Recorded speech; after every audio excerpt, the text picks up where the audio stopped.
नमस्कार, कृषि समाचार में आपका स्वागत है। मैं हूं संयुक्ता। आइए देखते हैं आज कृषि समाचार में क्या है खास। पशुपालकों के हित के लिए लागू है सूकर विकास योजना। कांके स्थित रिनपास में जैविक खेती पर प्रशिक्षण शिविर का आयोजन। खरीफ से लाभ लेने के लिए करें फसलों का विविधीकरण। अब समाचार विस्तार से। झारखंड पशुपालन विभाग की ओर से राज्य के पशुपालकों को सूकर इकाई खोलने में मदद करने के लिए सूकर विकास योजना चलाई जा रही है। इस योजना के अंतर्गत सूकर पालकों को सूकर इकाई स्थापित करने के लिए 2 नर सूकर और टीएनडी नस्ल की 4 मादा सूकरी 50% अनुदान पर दिए जाते हैं। लाभुकों के चयन में वैसे लोगों को प्राथमिकता दी जाती है जो पहले से सूकर पालन कर रहे हैं या सूकर पालन में प्रशिक्षण प्राप्त है।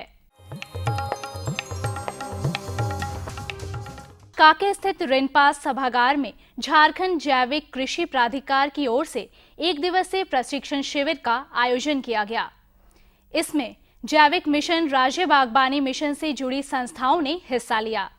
सभा को संबोधित करते हुए बागबानी निदेशक डॉक्टर प्रभाकर सिंह ने कहा, ऑर्गेनिक कार्यशाला का आज का जो मुख्य उद्देश्य है कि जो हमारी कार्यक्रम है, लगभग 25,000 हेक्टेयर में हमारा यहाँ पर जो है ऑर्गेनिक फार्मिंग अथॉरिटी अब झारखंड के तहत जो है खेती करने जा रहे हैं, तो उसकी ट्रेनिंग सारी हो चुकी थी। लेकिन अभी ये सजना, जैसे आपका ढैंचा बोने का जो समय है या जो क्रॉप लगाने का समय है, वो हाई टाइम है। कैसे खेतों की तैयारी करें, कैसे बीज लगावें, किस तरह से बीज को उपचारित करें, कितना खाद देना चाहिए, कितना उसको पानी देना चाहिए, उसकी पैकेज एंड प्रैक्टिसेस क्या क्या होना चाहिए, इस पूरे चीज़ को एक चेन के रूप में कैसे आप ऑर्गेनिक फार्मिंग का उत्पादन करेंगे, कहाँ से आपको टेक्नोलॉजी मिल सकती है, इन सारे विषयों को लेकर के आज का यह सेमिनार आयोजित किया गया है।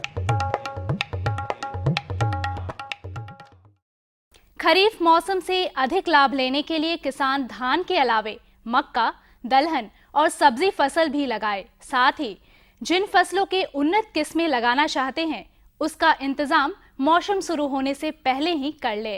मौसम आधारित खेती से भरपूर लाभ लेने के लिए सबसे जरूरी होता है पूर्व तैयारी। धान से बेहतर उपज पाने के लिए उन्नत किस्मों का चयन जरूरी है। इसके लिए किसान बुआई से पहले ही धान का मनचाहा किस्म हर हाल में इंतजाम कर लें। किसान भाइयों को मैं इस माध्यम से संदेश देना चाहता हूं कि झारखंड में जो आप खेती कर रहे हैं, खेती में थोड़ा सा विविधीकरण लाएं। ऐसा नहीं कि धान के प्रति आपका काफ़ी लगाव है, धान भी करें, मक्का भी करें और सभी फसल करें। जो भी फसल करें उसकी कौन सी वैरायटी, कौन सी किस्म आपको लगानी है, उसकी अनुशंसा बिरसा कृषि विश्वविद्यालय से दिया गया है, डायरी में है। यहाँ तो इस मंच पे हम सबका नहीं बता सकते हैं।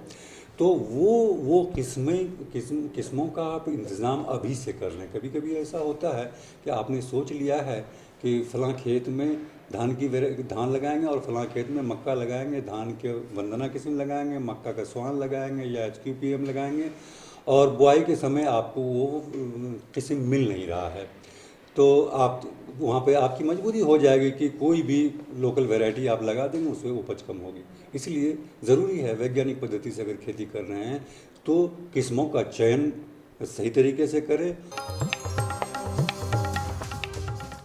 किसान रजनीगंधा फूल से अच्छी उपज पाने के लिए रजनीगंधा के उन्नत प्रभेद रजत रेखा, प्रज्वल सिंगल और सुवासिनी डबल लगाए। इसकी उत्पादन क्षमता 150 से 200 क्विंटल प्रति हेक्टेयर है। पैडी ड्रम सीडर उस कृषि उपकरण का नाम है जो कादो किए गए खेत में धान के अंकुरित बीजों की बुआई करने के काम में आता है। इस यंत्र से एक बार में 12 कतारों में बीज की बुआई होती है। इसकी कार्य क्षमता 2.5 एकड़ प्रतिदिन है। आज हम आपको एक ऐसे सफल किसान से मिलवाने जा रहे हैं जिन्हें पिछड़ापन और पराजय बिल्कुल पसंद नहीं है। यही वजह है कि खेती-बाड़ी में प्रतिकूलताओं से बिना घबराए संघर्ष करते हैं और अपनी कृषि प्रणाली को विकसित करते हैं। इनकी कामयाबी इस मायने में भी खास है कि इन्होंने विपरीत परिस्थितियों से जूझते हुए पारंपरिक खेती से आधुनिक खेती की ओर आहिस्ता आहिस्ता कदम बढ़ाया और आज अपने फसलों से शानदार उपज पाने में कामयाब हैं। मैं खेती में समय सुबह में ही दे पाता हूँ, काहे कि क्लास करना होता है, ट्यूशन, पढ़ाई लिखाई भी। पापा सब मम्मी सब खेत में करते हैं तो उनका सहयोग मैं करता हूँ। मेरे परिवार के घर में जितने परिवार सदस्य हैं सब खेती बाड़ी से जुड़े हुए हैं। मैं अपने जैसे साथियों को यही कहना चाहूँगा कि अगर उनके पास खेत है, ज़मीन है, अगर वो खेती नहीं कर पा रहे हैं, अगर ऐसे ही बेरोज़गारी हैं, तो उनको मैं यही कहना चाहूँगा कि वो खेत में अगर ध्यान देना चाहें, अगर करना चाहें तो कर सकते हैं और इससे अच्छा से अच्छा लाभ उठा सकते हैं। और अब एक नजर राज्य के 5 प्रमुख शहरों के मौसम के मिजाज पर। आज राज्य के 5 प्रमुख नगरों के दर्ज तापमान कुछ इस तरह से हैं। रांची का अधिकतम तापमान 34 डिग्री सेल्सियस और न्यूनतम 24 डिग्री सेल्सियस। जमशेदपुर का अधिकतम तापमान 36 डिग्री सेल्सियस और न्यूनतम 28 डिग्री सेल्सियस। मेदिनीनगर का अधिकतम तापमान 41 डिग्री सेल्सियस और न्यूनतम 29 डिग्री सेल्सियस। देवघर का अधिकतम तापमान 38 डिग्री सेल्सियस और न्यूनतम 28 डिग्री सेल्सियस।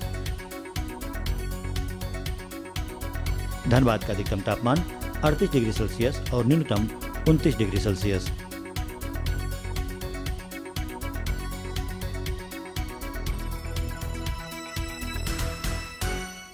और अब मंडी भाव में आइए नजर डालते हैं अनाजों के भाव पर।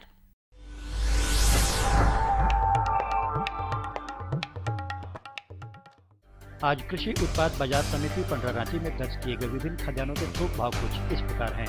चावल मोटा 1750 रुपए से 2000 रुपए, चावल मध्यम 2050 रुपए से 2500 रुपए, चावल उत्तम 2700 रुपए से 4200 रुपए, गेहूँ 1350 रुपए से 1950 रुपए, चना 3550 रुपए से 3900 रुपए, दाल अरहर 5700 रुपए से 6450 रुपए, दाल मसूर 4550 रुपए से 4850 रुपए, दाल चना 4450 रुपए से 4900 रुपए, सरसों तेल 8500 रुपए से 9500 रुपए, चीनी 3280 रुपए से 3380 रुपए, आलू 650 रुपए से 800 रुपए और प्याज 1000 रुपए से लेकर 1100 रुपए प्रति क्विंटल रहा।